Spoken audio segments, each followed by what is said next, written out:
You actually made the biggest decision ever. You decided you're doing it. You're actually going to work on the sleep learning process with your child, which was already so difficult in the first place, but you dared. And so you've done it. But now you're stuck because you're in the process. You have no idea where you're at. It's kind of like walking through the woods in the dark. It's like, wait, where am I? Am I making progress? Am I where I'm supposed to be? Is my child actually learning something? Or are we just at a standstill? Maybe we're actually not even making progress. We're going backwards because my child is now waking up more often than he was waking up before. It's like, oh, I don't know. I'm in the dark. I'm lost. Help! So imagine, just imagine what it would be like for you if you would be able to already anticipate what's going to happen the night before, if you would have clarity around the journey of sleep learning, recognizing that it's a process, recognizing that there are stages, that there are steps to the progress, and understanding what that means for you as a parent to stand in that facilitator role for your child. That would make all the difference in the experience. Instead of feeling like I'm just going to jump into it and like hope for the best, I actually have clarity. I actually have planned this out with understanding, and I can show up every night again and again with that confidence.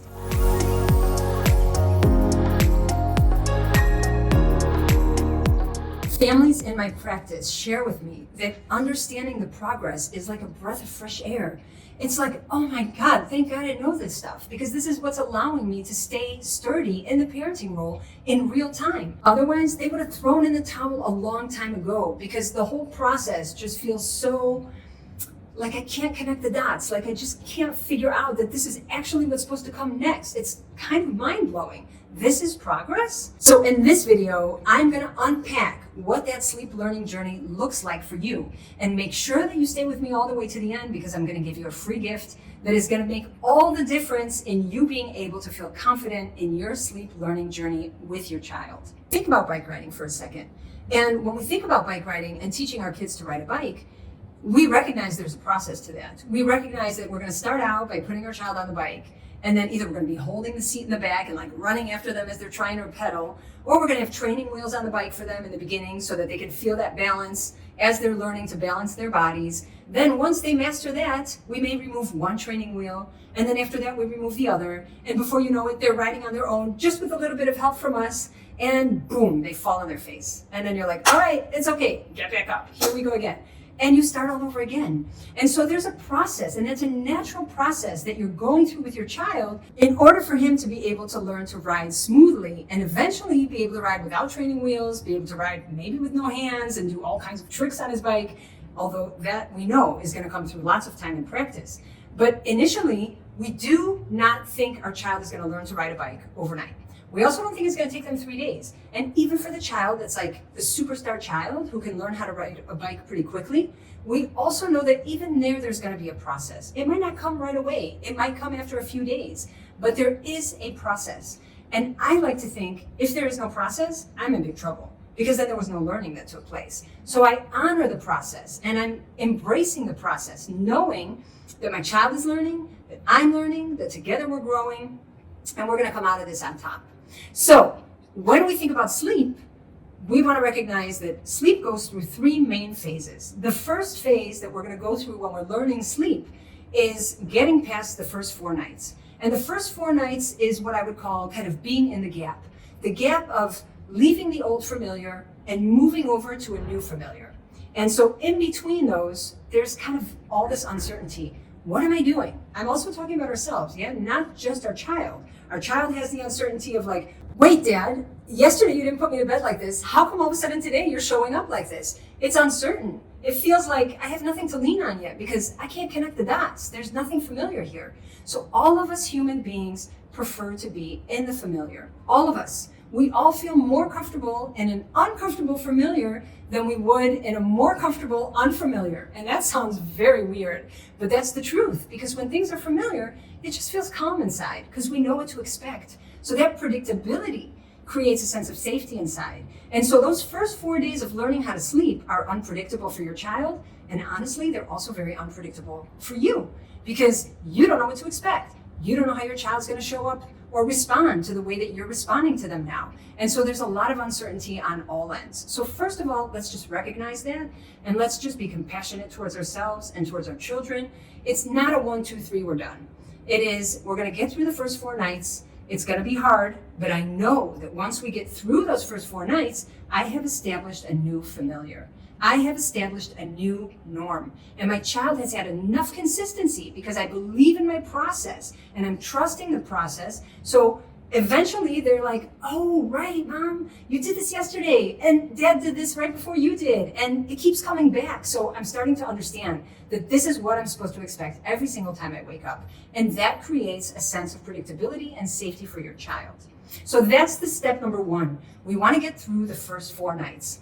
And many children, especially if we can be consistent as parents, and when I say consistent, I'm talking about bedtime all the way till morning. So we're not cutting corners. We're not saying, oh, 4:30 is almost morning, so let's just, forget about the rest of the night. So when we can be consistent 4 nights in a row, our children now have what to hold on to, what to look forward to, and a sense of safety when you show up in the way that they expect you to.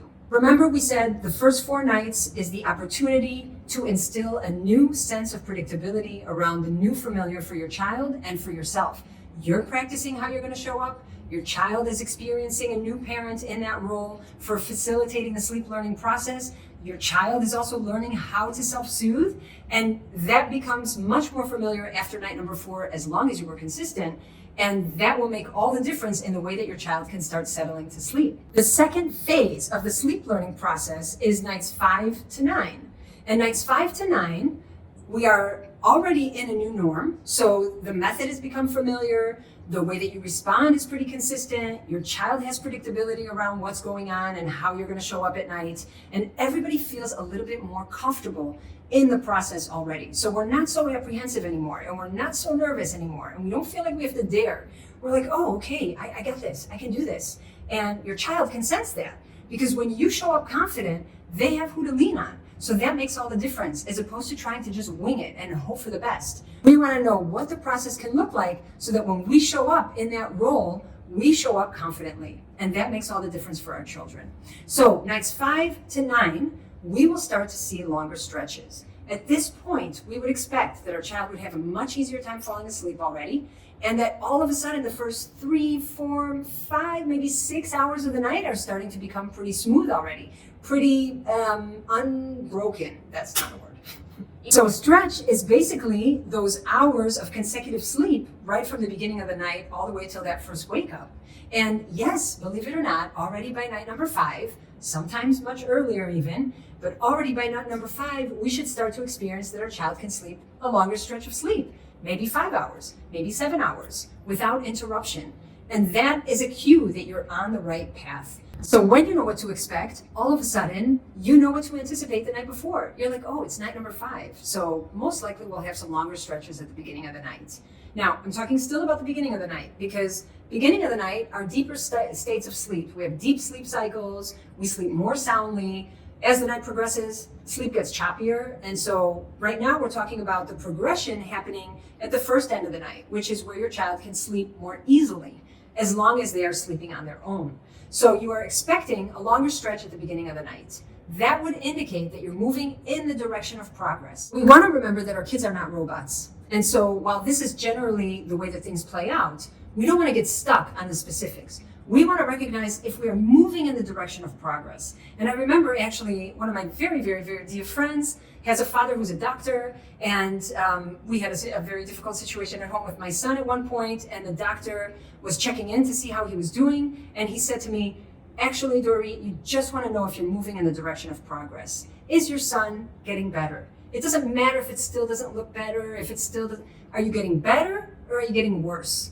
And that direction, I felt like, oh, wow, I love that. I'm going to take that with me. Because moving in the direction of progress is so different than thinking, has my child reached this milestone? And then all of a sudden I'm stuck in my thinking again, wondering why he hasn't reached this specific milestone.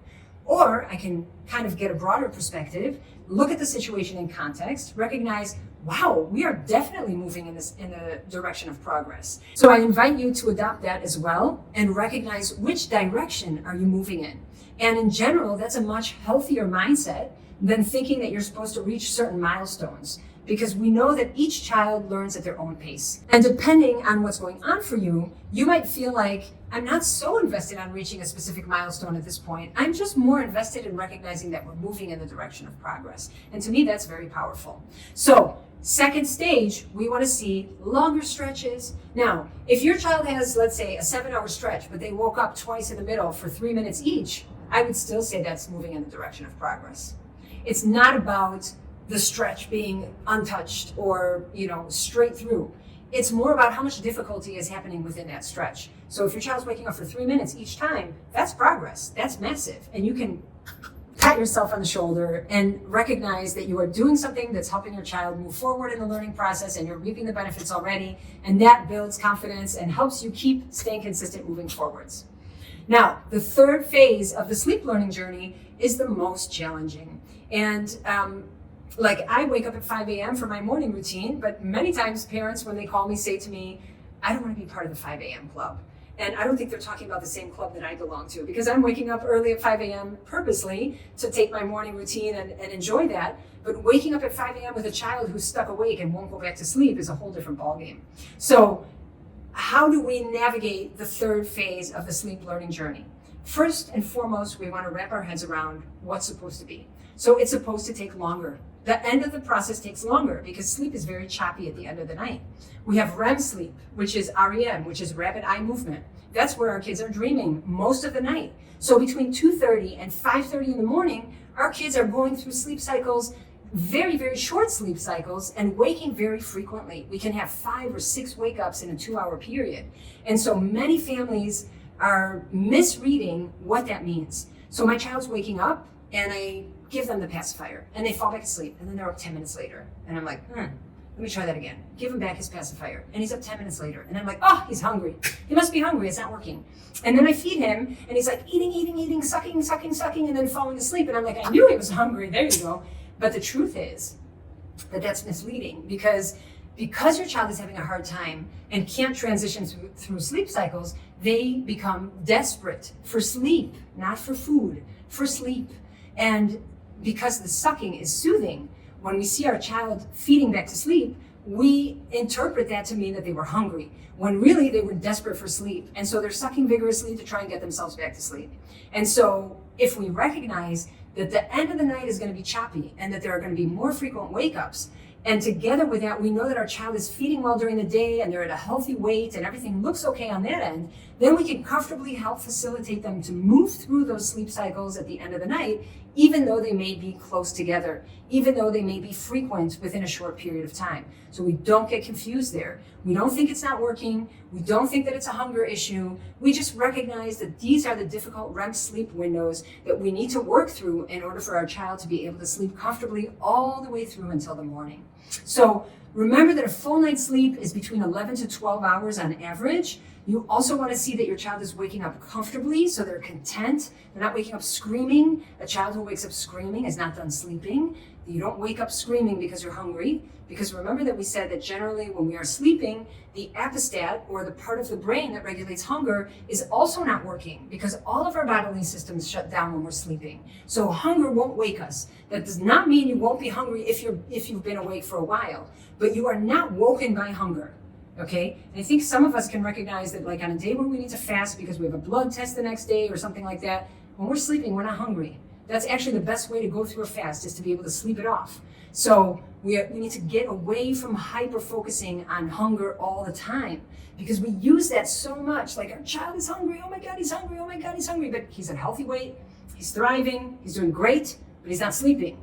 So it's not a hunger issue. It's most likely a sleep issue and a misinterpretation of what your child needs when they're waking up, because we don't understand how that progression happens when we're learning how to sleep.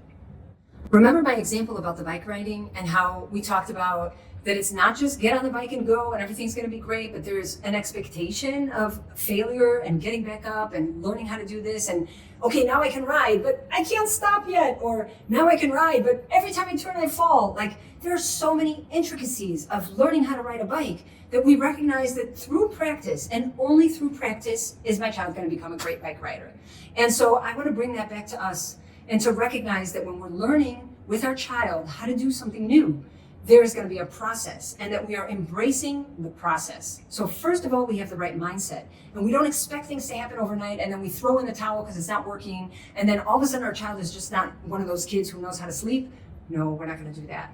We're actually going to embrace the learning process, recognizing that with each stage of practice, there's going to be more fluency and more ability to navigate, like through sleep, all of a sudden in the car or at grandma's house, or I came home late and my child was overtired, but I still managed to get him down, because then I got better and better and better at recognizing what my child needs to be able to sleep well through the practice. It only happens through the practice. So you can't cut corners, and you can't hope that you're going to be the lucky one who got a child who's like a pro sleeper without doing any work. You actually have to get on board. And I'm here to help you with that process. So I promised you that I would give you a guide that will help you be able to move through the sleep learning process day by day for the first 14 days and recognize where you're at, where your child's at, where we need to fine tune, and how we can continue moving forwards so that we can be invested in the process and not in the final outcome, because that's really what it's all about. The whole thing is a process, and really our whole life is a process. So we want to be invested in the process, because if we're always trying to run to the next milestone, we miss the journey, and that would be really unfortunate. I would put it on your fridge. I know that for me, I had it up on my fridge when my kids were little for a very long time. Actually, my family kind of knows the progress and the process because it was up for such a long time. You want to have it up. You want to be looking at it. You want to go every time you open the fridge, take a look and be like, okay, this is what this period looks like. And this is what I can expect the next period. And sometimes kids jump so quickly between phases, you already recognize, oh my God, we're in the next phase already. Like I wasn't anticipating this, but I knew it was coming because I know the PDF. And so this PDF is going to be eye-opening for you. And it's going to help facilitate your role as the leader, as the main point of connection for your child as they're learning this process. And it can really be such a beautiful thing that you're doing together. So I appreciate your time today. I appreciate you being with me. I'm excited for you to grab the guide. Again, it's just in the show notes. And I look forward to seeing you in the next video.